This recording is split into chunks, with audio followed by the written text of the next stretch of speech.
بسم اللہ الرحمن الرحیم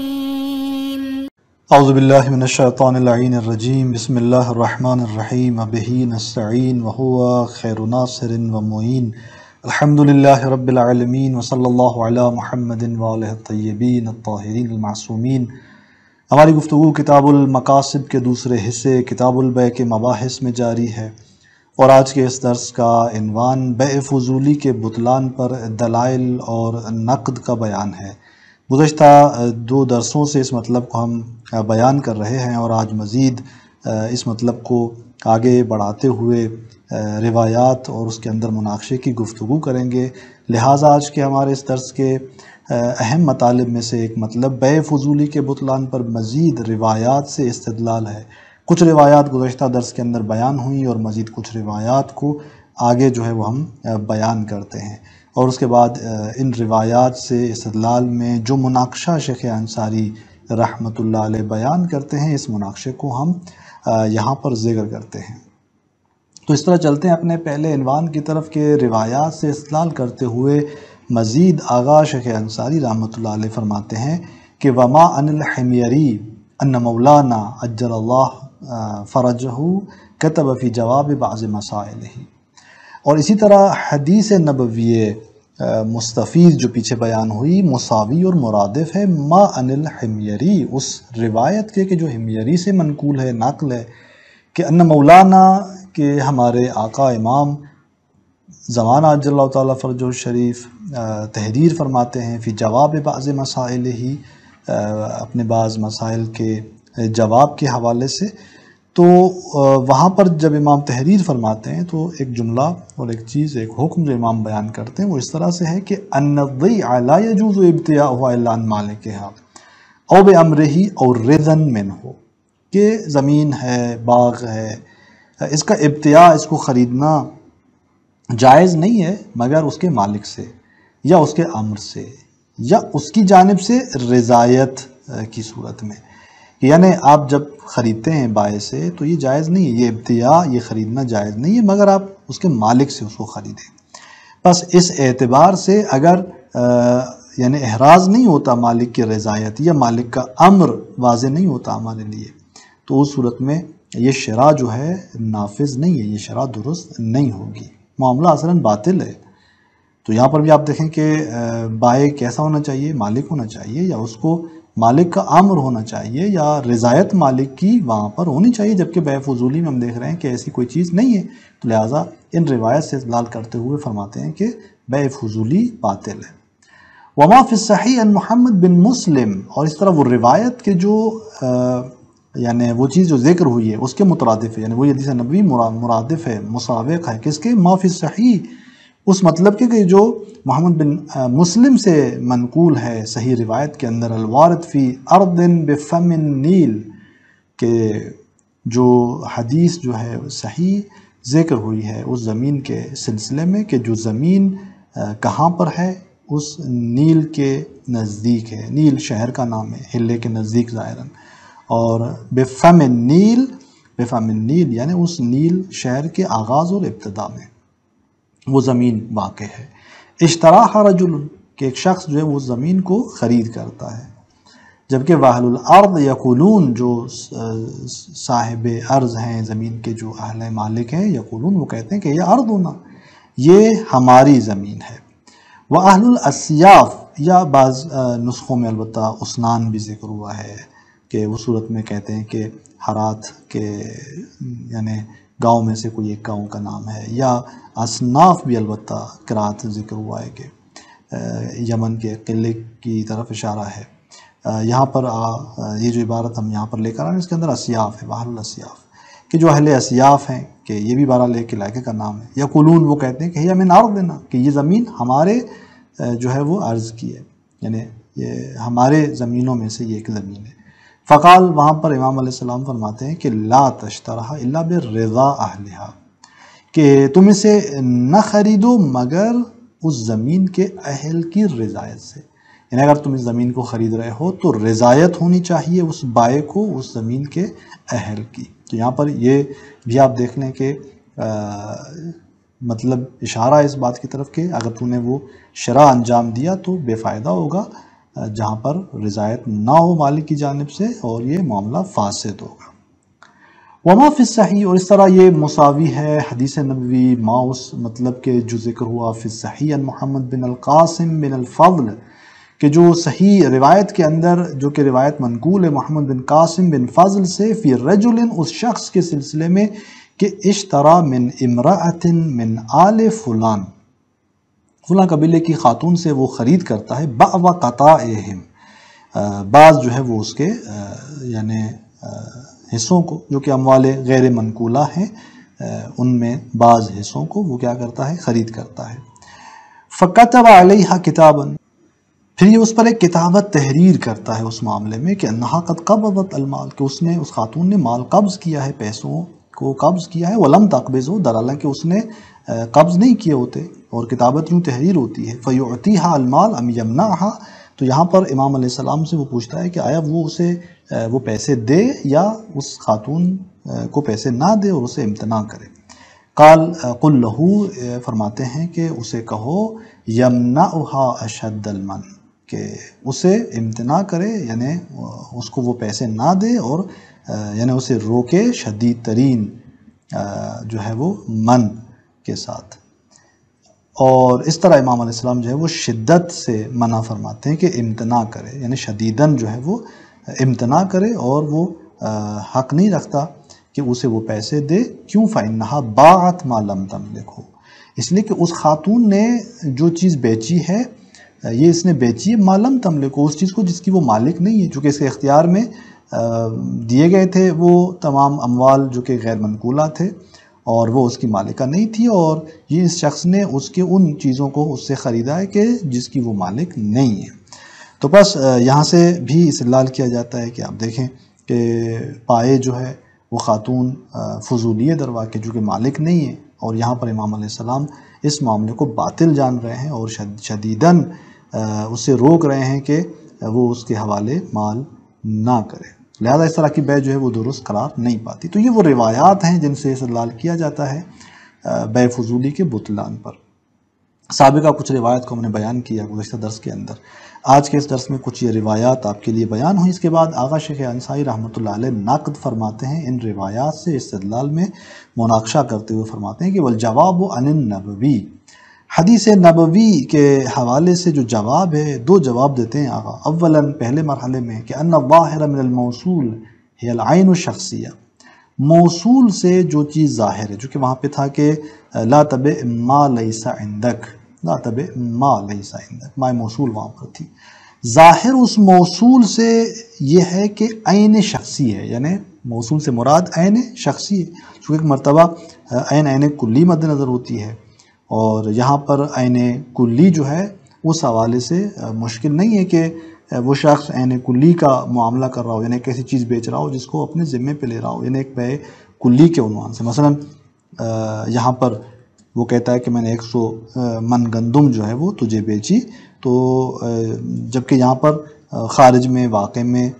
وہ مالک نہیں ہوتا، یعنی اس طرح سے حاضر نہیں ہوتی گندم اس کے پاس، وہ اپنے ذمے پہ اس طرح 100 من گندم کو بیچ رہا ہوتا ہے، تو یہاں پر مشکل نہیں ہوتی۔ لیکن اس وجہ سے آپ کہتے ہیں کہ ظاہر اس موصول سے مراد کیا ہے؟ عین شخصی ہے، کیونکہ للاجماع والنص علی جواز بیع الکلی، اس لیے کہ نص اور اجماع قائم ہے اس بات پر کہ بیع کلی اس طرح سے جائز ہے، کہ لازم نہیں ہے اس کے اندر کہ وہ اس پر سلطنت رکھتا ہو، وہ کلی فعلاً خارج میں مصداق بھی نہیں رکھتی، اس کے باوجود بھی اجماع ہے کہ وہ بیع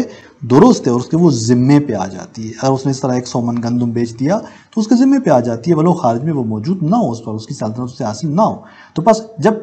نبی اکرم اسلام فرماتے ہیں کہ لا تبع ما لیس عندک، تو مراد بیع کلی کی نفی نہیں ہے، اس کا بطلان نہیں ہے، بلکہ یہاں سے مراد ما لیس عندک سے مراد عین شخصی ہے۔ وَمِنَ الْبَيْعِ الْبَيْعُ لِنَفْسِهِ، اور بیع سے مراد کیا ہے کہ لا تبع، فرماتے ہیں کہ بیع سے مراد بیع لنفسه ہی ہے، لا عن مالک العین، یعنی اپنے لیے بیچنا، یہ جو ہے اس سے روکا جا رہا ہے، نہ یہ کہ مالک عین کی جانب سے اسے روکنا۔ تو اس صورت میں آپ فرماتے ہیں کہ وَحِينَئِذٍ، ایسی صورتحال میں کہ جہاں پر بیع لنفسه ہی مد نظر ہے اس بیع میں، تو دو احتمال ہمارے سامنے ہیں۔ فَإِمَّا أَن يُرَادَ بِالْبَيْعِ مُجَرَّدُ الْإِنشَاء، یا تو اس بیع سے ارادہ کیا جا رہا ہے فقط اور فقط انشاء کا، یعنی خود وہ انشاء اور وہ اجراء عقد جو ہے، وہ انشاء عقد جو ہے، یہ مراد ہے کہ لا تبع، یہ بیع لنفس ہی درست نہیں ہے، مراد اس بیع سے وہ انشاء عقد ہے۔ اگر یہ مراد ہے، یہ ایک احتمال ہے، فَيَكُونُ دَلِيلًا عَلَى عَدَمِ جَوَازِ بَيْعِ الْفُضُولِ لِنَفْسِهِ، تو اس صورت میں یہ دلیل ہوگی اس بات پر کہ بیع فضولی لنفسہی جائز نہیں ہے، یعنی فضولی پھر نہیں بیچ سکتا لنفسہی۔ اب اگر اس نے لنفسہی بیع کیے تو یہ باطل ہے، فَلَا يَقَعُ لَهُ وَلَا لِلْمَالِكِ بَعْدَ اِجَازَتِهِ، وہ نہ تو اس کے لیے قرار پائے گی اور نہ ہی وہ اس کے مالک کے لیے ہوگی اس کی اجازت کے بعد، یعنی اگر مالک اجازت بھی دے دیتا ہے تب بھی وہ درست نہیں ہوگی بیع اس کے لیے، چونکہ یہاں پہ بیع سے مراد مجرد انشاء اور نفس انشاء سے روکا جا رہا ہے کہ یہ بیع للنفس ہی باطل ہے۔ اس صورت میں فضولی کی بیع کو بھی شامل ہو جائے گی بطلان کے حوالے سے، اور دلیل بنے گی کہ بیع فضولی جو ہے وہ جائز اس حوالے سے آپ فرماتے ہیں کہ نہیں ہے۔ یہ ایک احتمال ہے جو یہاں پر آگا بیان کرتے ہیں، اور اس کے بعد دوسرا احتمال ذکر کرتے ہوئے فرماتے ہیں کہ وَإِمَّا أَن يُرَادَ مَا عَنِ التَّذْكِرَةِ، یا یہاں پر مراد وہ صورت ہے کہ جو تذکرہ سے، یعنی علامہ نے کتاب تذکرہ کے اندر جو احتمال دیا ہے یہاں پر کہ اس بیع سے کیا مراد ہے، یا تو وہ مراد ہے، وہ کیا ہے، مِنْ أَن يَبِيعَ عَن نَفْسِهِ ثُمَّ يَمْضِي لِيَشْتَرِيَهُ مِنْ مَالِكِهِ، کہ یعنی وہ بیچے اپنی جانب سے اور پھر وہ چلا جائے اسے اس کے مالک سے خرید کرے، یعنی پہلے وہ اپنی جانب سے اس چیز کو بیچ دیتا ہے، پھر جاتا ہے وہ مالک کے پاس اور اس سے جا کر وہ چیز خرید کرتا ہے۔ مراد جو ہے وہ یہ مورد ایک احتمال اس سے ہے کہ یہ بیع لنفسہی سے مراد جو ہے ایک تو نفس انشاء ہو، پہلا احتمال، اس صورت میں بیع فضولی باطل ہے۔ دوسرا احتمال کہ نہیں، مراد جو ہے وہ بیع النفس ہی ہے، وہاں پہ کہ جہاں پہ یہ بیع النفس ہی اپنی جانب سے وہ بیع کر رہا ہوتا ہے لیکن جاتا ہے پھر مالک کے پاس اس سے وہ خرید کرنے کے لیے۔ تو یہاں پر قال لأنه ذکرہ جوابا لحکیم بن حزام حیث سألہ ان یبیع الشیء فیمضی ویشتریہ ویسلمہ، فرماتے ہیں کہ علامہ نے اس احتمال کو بیان کیا ہے، پھر فرماتے ہیں قال، انہوں نے کہا، لأنہ، یعنی کیونکہ نبی گرامی اسلام صلی اللہ علیہ وسلم نے اس مطلب کو بیان کیا ہے حکیم بن حزام کے جواب میں، یعنی قرینہ اس کا کیا ہے کہ ہم کہتے ہیں کہ مراد یہ ہے کہ وہ اپنی جانب سے بیچتا ہے اور پھر جاتا ہے اس کو خرید کرتا ہے اس کے مالک کی جانب سے، تو فرماتے ہیں کہ کیونکہ نبی گرامی اسلام نے اس جملے کو حکیم بن حزام کے جواب میں بیان کیا ہے، حیث سألہ ان یبیع الشیء، کہ اس نے جو ہے سوال کیا نبی گرامی اسلام سے جب کہ وہ شخص بیچتا ہے چیز کو، پھر جاتا ہے اسے خرید کرتا ہے اور پھر وہ تحویل میں دیتا ہے، تو کیا اس طرح کا معاملہ درست ہے، آیا وہ اس طرح کا معاملہ کر سکتا ہے؟ اس کے بعد نبی گرامی اسلام نے اس جملے کو ذکر کیا کہ لا تبع ما لیس عندک، تو یہاں پر مراد کیا ہے اس سے، بیع سے؟ علامہ فرماتے ہیں کہ اس سے مراد جو ہے بیع النفس ہی ہے اس صورت میں، یعنی یہ بیع النفس ہی باطل ہے اس صورت میں کہ جہاں پر وہ جاتا ہے پھر خرید کرتا ہے، پہلے اس کی ملکیت نہیں ہے، پھر جاتا ہے خرید کرتا ہے اس کے مالک سے اور پھر تسلیم کرتا ہے۔ فَإِنَّ هَذَا الْبَيْعَ غَيْرُ جَائِزٍ، یہ جو بیع ہے جائز نہیں، وَلَا نَعْلَمُ فِيهِ خِلَافًا، اور ہم اس کے اندر اختلاف بھی نہیں دیکھتے، کیوں؟ لِلنَّهْيِ الْمَذْكُورِ، ایک تو یہ نہیں ذکر ہوئی نبی اکرم اسلام کی جانب سے کہ جنہوں نے اس طرح کے معاملے کے بارے میں فرمایا کہ لا تبع، اور پھر وَلِلْغَرَرِ، اور یہاں پر غرر موجود ہے، یعنی دھوکہ موجود ہے، کہ یہ جو دھوکہ ہے، یعنی کیوں جو ہے یہ دھوکہ ہے، لأن صاحبہ قد لا یبیعہ، چونکہ اس کا جو صاحب ہے وہ کبھی اسے نہیں بیچتا، یعنی آپ تو اس گمان سے، اس یقین سے فرض کرتے ہیں کہ آپ بیچ رہے ہیں کہ کل آپ جائیں گے مالک سے خرید کریں گے، لیکن کہاں پتہ کہ وہ مالک آپ کو وہ چیز بیچ دے، آپ کو دے دے،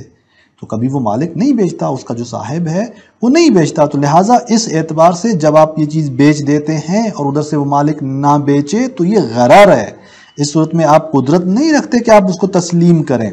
تو جب اس طرح یہ احتمال موجود ہے کہ آپ کو قدرت حاصل نہ ہو شاید کہ آپ اسے تسلیم کریں اور پھر آپ بیچ رہے ہیں، تو یہ ایک قسم کا غرر ہے۔ پھر فرماتے ہیں کہ وَهَذَا الْمَعْنَى يَرْجِعُ إِلَى الْمُرَادِ مِنْ رِوَایَتِ خالد وَيَحْيَى الْعَاطِیَتَيْنِ فِي بَيْعِ الْفُضُولِ لِنَفْسِهِ، اور یہی مطلب وہ معنی ہے کہ جو پلٹتی ہے اس مقصود کی طرف جو بات مد نظر اور مراد ہے روایت خالد اور روایت یحییٰ سے، کہ جو بیع فضول لنفس ہی کے اس مورد میں آگے بیان ہوگی، کہ جہاں پر من باع شیئا ثم ملکہ فاجازہ کے اس مورد میں آگے اس عنوان کے ذیل میں ایک مسئلہ جو بیان ہوگا، وہاں پر وہ روایات بیان ہوگی جہاں پر فضولی اس طرح سے اپنے لیے معاملہ کر رہا ہوتا ہے اور پھر اس کا بعد میں مالک بنتا ہے، پہلے معاملہ کرتا ہے پھر مالک بنتا ہے، تو وہاں پر یہ دو روایت بیان ہوں گی، تو وہاں پر جو مقصود ہے اس روایت کا معنی اسی مقصود کی طرف پلٹ رہا ہوتا ہے۔ وَيَكُونُ بُطْلَانُ الْبَيْعِ بِمَعْنَى عَدَمِ وُقُوعِ الْبَيْعِ لِلْبَائِعِ، اور یہاں پر بے کا بطلان اس کا معنی یہ ہے کہ یہ بے بائع کے لیے واقع نہیں ہوگی بمجرد انتقالہ الیہ بالشراء،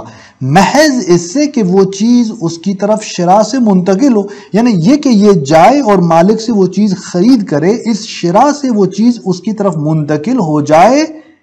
پھر ہم کہیں کہ اب چونکہ یہ چیز اس کی طرف منتقل ہو گئی ہے تو جو اس سے پہلے اس نے معاملہ انجام دیا تھا بس وہ درست ہے اور وہ اس بائع کے لیے واقع ہوگا۔ نہیں، فرماتے ہیں کہ بطلان بے کا مطلب یہ ہے کہ یہ بے خود اس بائع کے لیے واقع نہیں ہوگی محض شراء سے اس چیز کے انتقال کی صورت میں، اگر بعد میں جا کر خرید کرتا ہے اور وہ چیز منتقل ہوتی ہے اس بائع کی طرف تو اس کے ذریعے سے یہ بے اس بائع کے لیے واقع نہیں ہوگی۔ بطلان یعنی یہ کہ بعد میں ولو وہ جا کے خرید کرتا ہے یہ بے اس کے لیے واقع ہونے والی نہیں ہے۔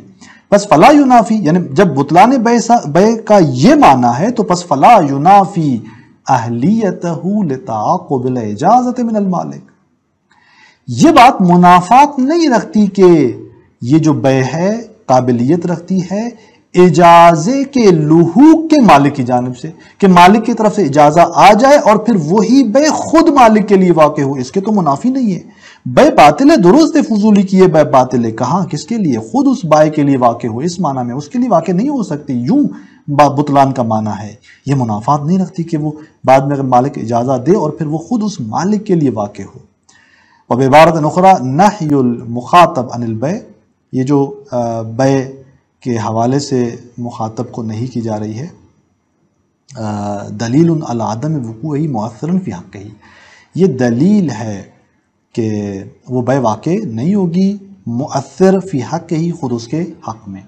بیع سے مخاطب کی نہیں دلیل ہے کہ یہ اس کے حق میں مؤثر واقع نہیں ہوگی، لیکن اگر مالک اجازت دے تو پھر آپ فرماتے ہیں کہ اس کے نتیجے میں فلا يدل علی الغایہ بالنسبت الی المالک، نہایتاً دلالت نہیں کرتی یہ مالک کی نسبت حتی لا تنفعہ اجازت المالک فی وقوع لو،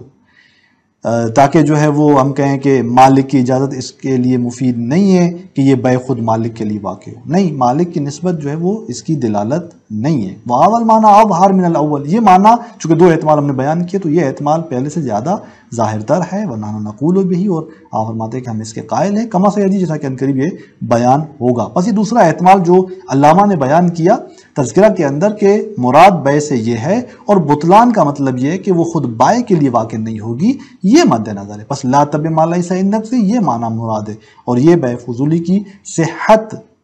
سے منافی نہیں ہے اس معنی میں کہ اگر مالک اجازت دے تو وہ بیع خود اس مالک کے لیے واقع ہو جائے، اس کے نسبت منافات نہیں رکھتی اور اس کے حوالے سے جو ہے اس کے اندر بطلان پر کوئی دلیل نہیں ہے۔